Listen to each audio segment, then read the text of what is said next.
Olá, voltamos com o curso Git e GitHub Ninja. E agora que a gente tem os repositórios atualizados da ANA e do da Silk, agora a gente vai trabalhar e aprender como é que a gente faz para que a gente possa trabalhar em equipe utilizando eles. Bom, basicamente, a primeira coisa que a gente deve saber é, aqui no repositório do da Silk, tá? Estou na conta do da Silk aqui, eu tenho duas contas logadas, dois navegadores diferentes, tá? Então aqui eu estou logado com a conta da Ana Maria Braga e aqui eu estou logado com a conta do da Silk. Aqui na conta do da Silk eu só tenho a minha branch master. Então o que a gente vai fazer? Um tipo de workflow é fazer o quê? É a gente criar uma branch que vai servir para desenvolvimento, tá? Quando a gente vai desenvolver os nossos projetos, tá? Essa vai ser a primeira branch que a gente vai utilizar. A gente vai chamar ela de dev, tá? E essa branch dev, ela vai ser a nossa master para desenvolvimento. Ou seja, nada vai entrar nela se não tiver 100% ok. Como é que isso vai funcionar? Bom, basicamente quem precisa criar isso é o da Silk. Então, eu estou aqui na minha branch dev, que se eu der um git branch aqui, eu vejo que eu tenho a branch dev e a branch master. Se eu der um git merge da master aqui, só para ver se está tudo atualizado, está tudo certo. Eu vou dar um checkout master aqui e um git merge dev, porque tinha algumas alterações na dev que ainda não estavam na minha master. E vou fazer o seguinte, vou manter, primeira coisa, deixar a master atualizada. Então vou dar um git push origin master, tá? Na conta do da Silk, para que o da Silk ele possa ter o repositório dele, que é o repositório principal, atualizado.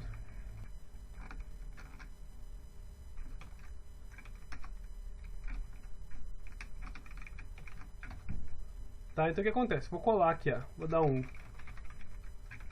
git push origin master. Aqui ele vai pedir aqui o meu nome de usuário, vou colocar o nome de usuário. Ele vai pedir a minha senha, eu vou colocar a senha aqui. E colocado a minha senha, teoricamente estou atualizado na branch master, ok? Então aqui está tudo certo. Basicamente, eu vou dar um git checkout para voltar para dev. Vou fazer um git push origin dev agora. E eu vou manter duas branches lá no meu repositório principal, que vai ser a branch master e a branch dev.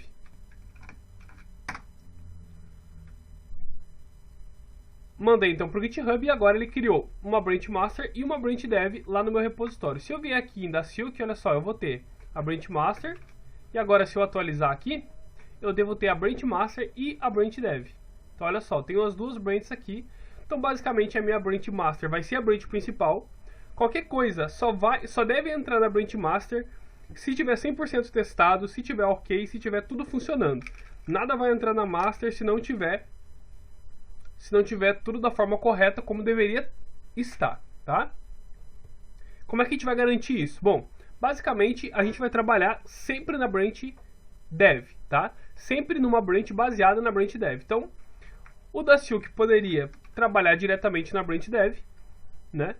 Porque como é repositório dele, ele pode comentar direto lá, mas a gente não vai fazer isso, porque normalmente você vai criar, digamos assim, você vai criar uma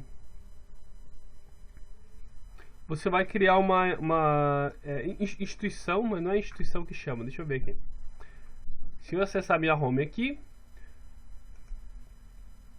uma organização, tá? Normalmente você tem uma organização onde você pode adicionar várias pessoas, tá? Daqui a pouco a gente vai criar uma organização também para você entender como é que funcionam as organizações, tá? Onde você pode criar times, você pode adicionar pessoas, remover pessoas, tá? Mas por enquanto a gente vai trabalhar na branch aqui, no e-commerce do da Silk. E esse e-commerce é o projeto principal que a gente vai ter. E a gente vai trabalhar sempre na branch dev. Então a primeira coisa que a gente precisa ter a gente já tem a branch dev aqui no repositório do da Silk. Agora a gente precisa ter a branch dev aqui também no repositório da Ana. Só que como que a gente faz então para ter a branch dev no repositório da Ana e manter essa branch dev atualizada? Bom, a gente viu em aulas anteriores que a gente consegue fazer um merge já criando uma nova branch, né? Então o que a gente vai fazer aqui é basicamente isso. A gente vai fazer agora um git fetch upstream para que a gente possa atualizar e puxar na memória se tiver alguma coisa diferente lá no repositório do da Silk. E aqui está dizendo que ele tem uma branch dev criada nova lá, né? Uma branch dev que a gente não tem local aqui. Então o que a gente vai fazer? A gente vai dar um git checkout nessa branch upstream dev, né? Como se a gente fosse acessar essa branch upstream dev diretamente aqui local. A gente não tem ela ainda ela por enquanto está em memória, tá? Se você der um git branch aqui, ó, você vê que você só tem a branch master, né? Só que quando você faz um git checkout upstream dev, basicamente você vai fazer o checkout para essa branch normal, como se você fizesse para qualquer outra branch. Só que você, a partir dela, você quer criar uma nova branch. Então o que você faz? Você faz o checkout para ela, e você já utiliza o "-b" e cria uma branch chamada dev, que vai ser criada baseada nessa branch dev do upstream, tá?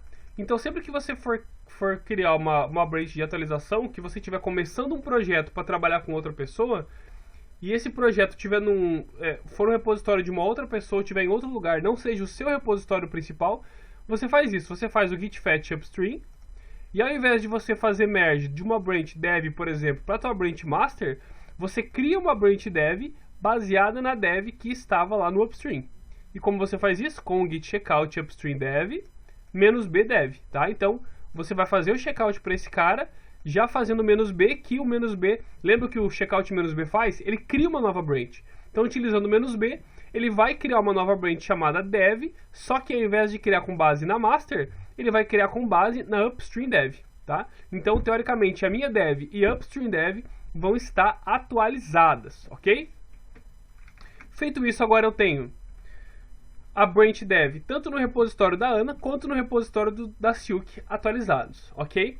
Eu não vou fazer, eu jamais vou fazer alguma alteração diretamente na branch dev ou diretamente na branch master. A master porque é a branch principal de qualquer repositório, tá? E a dev porque ela é a principal do desenvolvimento. Digamos que dentro do workflow, o dev vai ser o principal dentro do nosso time. Então imagina lá, a master vai ser a primeira, né? A maior de todas, que ninguém vai commitar nada direto nela. E a dev você também não vai commitar nada direto nela. Você não vai escrever nada direto nela. Mas tudo que você fizer, todo o código que você fizer vai ser baseado sempre na branch dev, tá? E quando você terminar, a gente vai fazer a atualização da master para dev e da dev para as suas branches atuais. Vamos ver como é que isso vai funcionar. Então, basicamente, imagina lá que a gente vai criar uma nova feature, né? O da Silk vai criar uma nova feature, né? E ele vai criar uma nova feature, o que ele tem que fazer aqui? Deixa eu ver o que tem aqui. Vou dar um cat na index. Então a index não tem body, então digamos que eu vou criar um conteúdo, tá? Então o que eu vou fazer? Eu vou criar um git checkout "-b", eu vou criar uma branch baseada na dev aqui, tá? Que vai se chamar content, certo? Então criei uma branch chamada content baseada na dev. Lembrando, eu não estou na master, eu criei na dev. Eu nunca vou me basear em nada para fazer na master, tá? Sempre vai ser na dev, beleza? Criei a branch content aqui, certo? Com a branch content, o que eu vou fazer? Eu vou criar um conteúdo, então, para minha index. Então, eu vou criar lá o H1, título,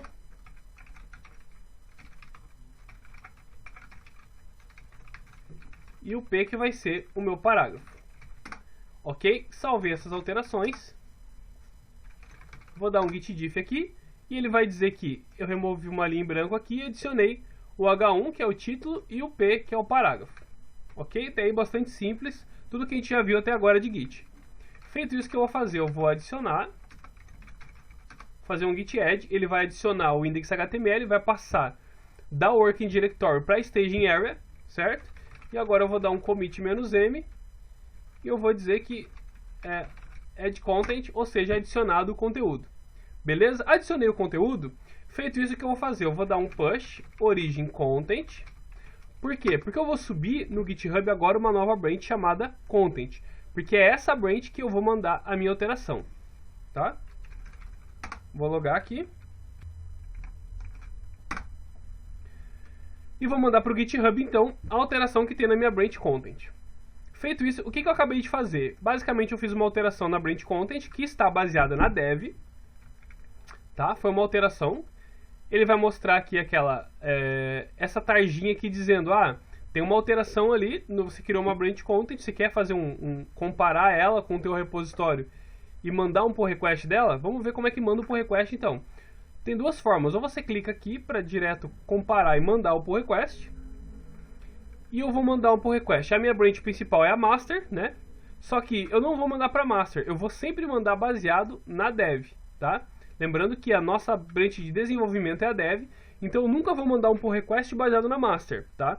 Isso vai funcionar também para projetos open source quando a gente for trabalhar com eles, tá? Você vai mandar um pull request baseado na branch dev com a tua branch content, que é a branch de comparação aqui.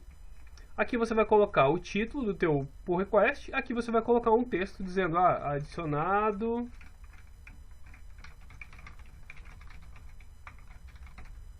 conteúdo para index do e-commerce, tá? Como vocês estão trabalhando em equipe, normalmente duas pessoas do time, uma pessoa vai conferir o código da outra. Se estiver trabalhando em mais pessoas, o que acontece é que algumas pessoas podem conferir ou fazer um code review, né? Que é você fazer um review do código da outra pessoa para garantir que está tudo correto, só para uma segunda pessoa ou uma terceira pessoa olhar aquele código para garantir que está tudo ok. Então você vai olhar aqui as alterações, né? Lembrando que quando você manda um pull request, você tem as alterações aqui. Então aqui eu removi essa linha, adicionei essas duas, então tá tudo certo. Baseado aqui na branch dev, eu tenho essas alterações. Então eu vou criar o meu pull request. Criado o pull request, o que é o pull request? O pull request é uma requisição de você fazer pull. É exatamente isso, tá? É uma requisição de você enviar um conteúdo para um repositório. Então, eu estou criando um pull request porque, baseado no conteúdo que eu acabei de criar, eu quero adicionar esse conteúdo, mas eu não vou commitar direto na branch dev. Por que não? Porque eu posso ter escrito alguma coisa errada, eu posso ter commitado um código que não deveria estar sendo commitado, tá? Eu posso ter feito alguma coisa que não deveria ter sido feito, não deveria estar sendo feito, tá? Então o que acontece? Eu vou pegar, vou criar um pull request, né? Vou abrir lá e eu vou pedir para Ana conferir para mim. Você vê que eu já adicionei o comentário aqui. Eu poderia ter marcado a Ana aqui para poder chamar ela, mas eu posso criar um novo comentário chamando ela. Então, vou marcar aqui, utilizar o arroba Ana Maria Braga, né? E eu vou dizer aqui, pode fazer um code review, por favor? Tá? Um CR, por favor? E vou comentar. Quando eu fizer isso, que eu marcar aqui a Ana Maria Braga, olha o que vai acontecer. Aqui na Ana Maria Braga, você vê que aparece aqui já uma notificação, né? Então você vê que o GitHub ele tem um sistema de notificação, né? Você clica aqui na notificação e o que vai acontecer? Ele vai mostrar que tem uma notificação, que foi adicionado um conteúdo, e se você clicar aqui, olha só, ele vai dizer que vai aparecer o pull request que o Daciuk fez, vai dizer, Ana, pode fazer um code review, por favor? Beleza, então a Ana vai fazer um code review, ela vai ver aqui os commits que você fez, então só foi feito esse, add content, vai vir aqui em files changed, vai verificar as alterações que você fez e vai dizer legal, né? O seu código tá legal, né? Legal, quando você colabora com projetos open source em inglês, normalmente, né? As pessoas colocam uma sigla LGTM, que significa Looks Good to Me, ou seja, parece legal pra mim. Quando você coloca 2 pontos, uma coisa que eu até não mostrei na outra aula, você consegue utilizar uns emojis, tá? Tem vários emojis que você consegue utilizar. Normalmente você utiliza o 2 pontos mais 1, né? Que você está dizendo que o code review tá ok, ele vai dar um sinalzinho de ok ali pro Daciuk, dizendo que aquela alteração tá legal, que ele pode fazer o merge. Dentro do GitHub, olha só, e aqui eu já estou na conta do Daciuk, automaticamente já aparece o comentário aqui da Ana, né?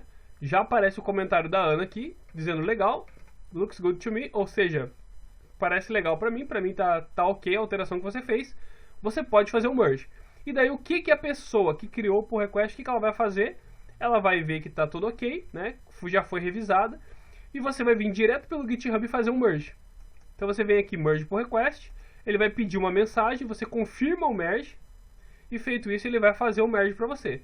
A partir disso você já pode deletar a tua branch content. Aqui ele está perguntando, você quer deletar a branch content que você criou, a tua branch content, né? Como ela é uma branch específica para aquele conteúdo que você criou, você pode deletar ela sem problemas, porque ele vai deletar só do GitHub. Se você quiser voltar, você pode clicar em Restore Branch, que ele vai voltar aquela branch para você. Feito isso, olha que da hora. Você vem aqui no repositório e-commerce e você vê que você tem aqui ele está dizendo que ele pode ter alguma alteração com a master, tá? Da branch dev, olha só. Tá, então, olha só, tem alteração aqui da branch dev para branch master, que é a alteração que tinha lá na branch